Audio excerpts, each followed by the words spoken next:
Hey everybody, it's Jason Blaha here, and it's time for another workout. And you guys aren't used to me ever putting anything up on my off days. The whole topic has come up of me saying I've been gradually increasing my metabolic conditioning or GPP work, and a lot of people are like, well, what are you doing? So I'm like, you know what, I'm already vlogging everything else. I'm going to start vlogging some of this. Now, realistically speaking, we can't get an entire day's worth of this into one video. This one is going to be, I think, over 12 minutes. This is just my first 4 rounds with no breaks. That's just how long it takes to do each round. I like to take a minute, maybe 90 seconds between rounds and do several in a row. So these were all done back to back to back. And I did these 4. And I'm going to give some disclosure here. I didn't do any upper body stuff after this because yesterday for myself it was a little more upper body dominant. I did 100 chin-ups and 100 dips yesterday in supersets. On an off day. I have to do a max bench tomorrow. Tomorrow's my max effort bench press day. I'm not doing that today. Not going to do it. So I stopped at these 4 rounds of that, and I wanted it to be a little more lower body focus. So I'm going to do a bunch more step ups and GHRs and all that for the remainder of the day. But this is a good little bit of work. Now, I'm not wearing a lot. And people can see, you know, people always want to talk about, they'll mention the loose skin, and I'll get some people, oh, this is disgusting, I don't want to see it. Or they're like, you're fat. It's like, guys, at this point, I'm healthy lean at this point. I've lost 100 pounds of body fat in the past. I'm going to have some loose skin till I get leaner. Now, the problem with loose skin like that, because you see it there, it accentuates whatever fat you have left. So what tends to happen, because loose skin has your fat still adhering to it, because there's connective tissue there, usually the areas where the skin is loose is where you keep the largest amount of your subcutaneous fat. It tends to hold on to there. And so until you get leaner and leaner, you're going to be leaner everywhere else, and you're going to end up having an extra pound or 2 of fat in those loose skin areas that you're going to have to diet off. And over time, it'll go down. Like, it's actually tightened up. If people have noticed, it's moved further down, because notice around my core, we start getting below the lats, the upper abs, I'm actually getting leaner and leaner in those areas. I don't have a lot of body fat up there left. So over time, it's just going to gradually move down, but I'm going to have to burn that skin around the waist. That's all you can do. And until I burn more of that off, it's not going to tighten up.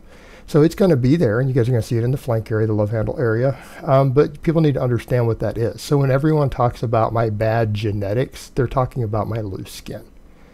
And realistically, I would say to people, like, if that's a big deal to you, then basically you don't think any person who's morbidly obese should lose weight. That's what you're basically saying, okay? Which is absurd. That's ludicrous. You are not promoting health and fitness. So anyone who is not promoting that because they're worried about loose skin, you're not promoting health or fitness, and you need to not consider yourself to be related to fitness in any way. Because we should be encouraging every person who is as fat as I was to lose 50 or 100 pounds, right? We need to encourage that. They're going to die otherwise, okay? It's critical. So what's going on with this? Some people are going to be like, man, some of your form's a little sloppy. Maybe you're not hitting the bottom on all those chin-ups. What's going on? This is metabolic conditioning. This is general physical preparedness. If people don't understand what this is my off days. This is my non-training days. You guys watch all my heavy days and my speed days. This is here to build conditioning. For the same reason people would do high-intensity cardio, what are we doing? We're using resistance type exercises with sub-maximal sets. You guys know I can do more chin-ups and dips than this. You guys watch me do these sort of step-ups up on that box with a barbell on my back. However, we're not doing them in a superset fashion. So by doing this, we keep our heart rate up, we keep our breathing deep, we get metabolic conditioning. So people would say, what's the point of that? Well, is there a hypertrophic component? Sure, because you're doing a bunch of training volume on resistance. And if you look at these things that I'm doing, what is it? A loaded carry, chin up, dips, step ups, and then glute ham raises, right? Every muscle in my body got resistance training with a fairly high amount of volume. Now, I weigh 220 pounds, right? So this isn't like a 140-pound guy doing this. I weigh 220. So these body weight exercises accumulate. And then when you think in terms of the metabolic stress, we are building conditioning. We're building conditioning. That gets us into shape. The whole purpose of this sort of training is to build work capacity, to build recovery, to replace traditional cardio for a serious athlete. Why? Because endurance work doesn't actually do as much for you. And I'm not saying endurance doesn't have its own component. This is, again, fairly high intensity. It has an anabolic effect. There is a mild muscle building effect to this. And if a person, hadn't built a big base like I've done, they don't squat 500 pounds and things like I do, this would be actually a workout in and of itself. I mean, this is basically what CrossFit type workouts look like, more or less. They built their whole system off GPP and conditioning work. Now, for me, I'm trying to build my work capacity up. I am not where I want to be in terms of being in shape. So I've decided I'm going to start filming a little bit of it so people can see what I'm doing with it, and see part of it. I do this stuff every day. Like what you guys see here being done today is about what I do after a max effort squat day later in the day. Okay, this is pretty much a normal training day for me.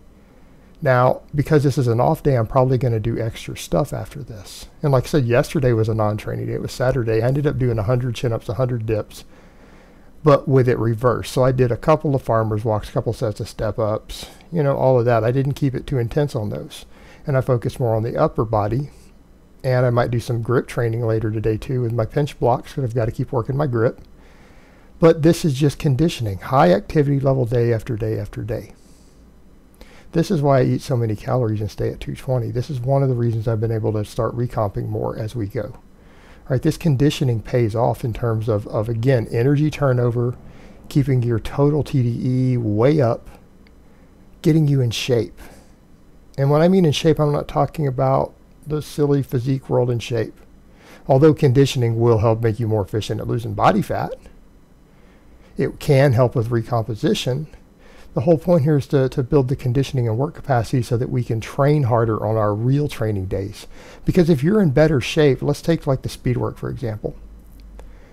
My speed work is with really short breaks on the dynamic effort days. Okay, if we can get in better shape, we can take short breaks between that and recover faster, because it'll leave you out of breath.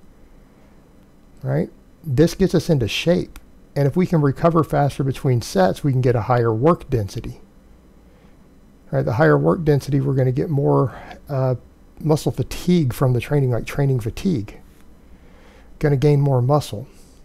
If we're in better shape because we do stuff like this, we're also going to recover faster.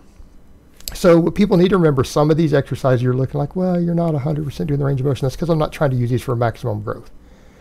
And people do need to understand that. Will I grow from this? Yeah. I mean, you do 100 dips and 100 chin-ups in a day frequently. There's going to be a hypertrophic effect when you're 200 plus pounds. It's not my primary training stimulus. We care more about just using resistance and using every muscle in the body sequentially to keep heart rate elevated, to keep breathing going. And so if people are running on these step-ups, I take a deep breath before every step up. Because now I've done enough work, my heart rate's up. Right? Those farmer's walks followed by the couple of bodyweight movements, I'm breathing by that point. Heart rate is now going up. So by the time I get to these step-ups, I'm ready to breathe. I need to take a deep breath on every single step. And I try to do about 10 or 12 on each leg. And then, I'm breathing. I'm like needing air by the time we get to the GHRs.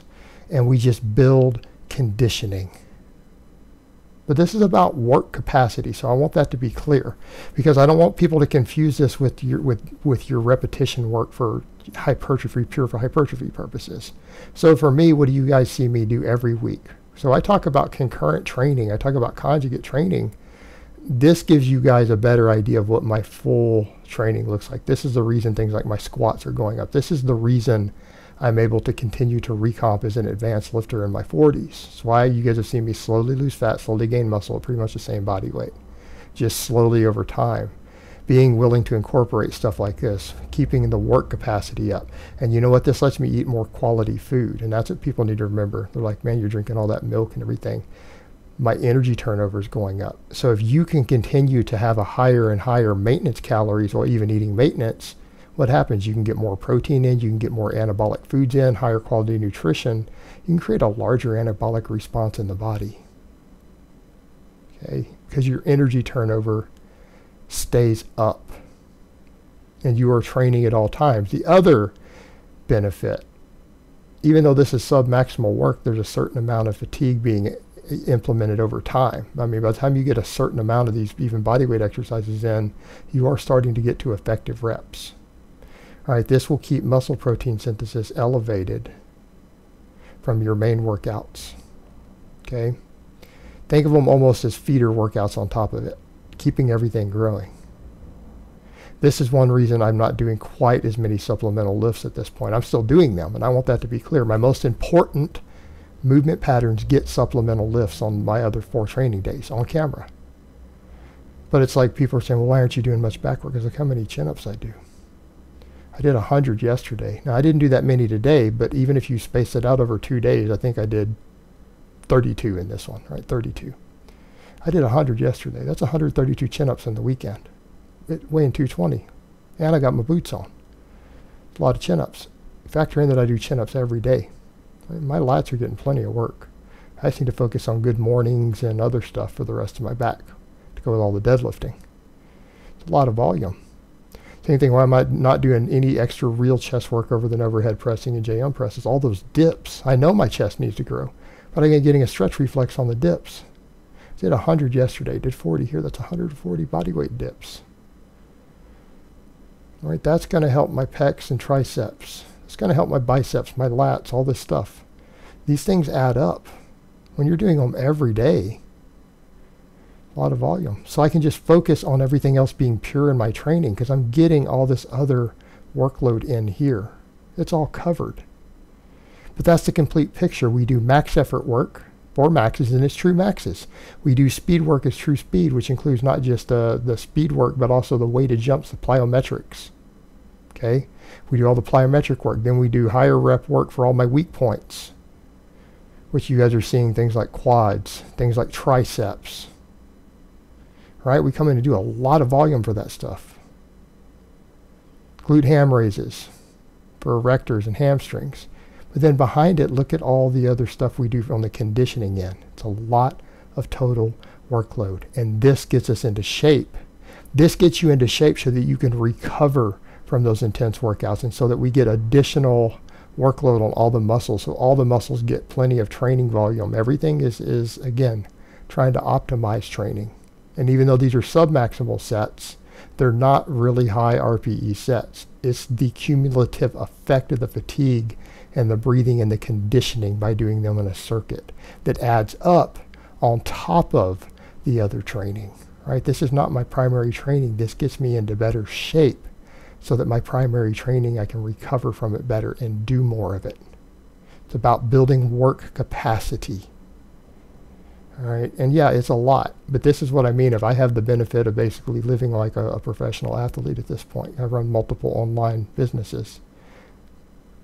They all add up. It lets me get away with doing this. I can live this lifestyle right now, so I might as well take advantage of it, and this is what I do. And this is about half of the total conditioning I'm going to do for today. Because tomorrow is max effort bench press day, so I'll see you guys then. So I hope this has been informative, and I will talk to you guys next time.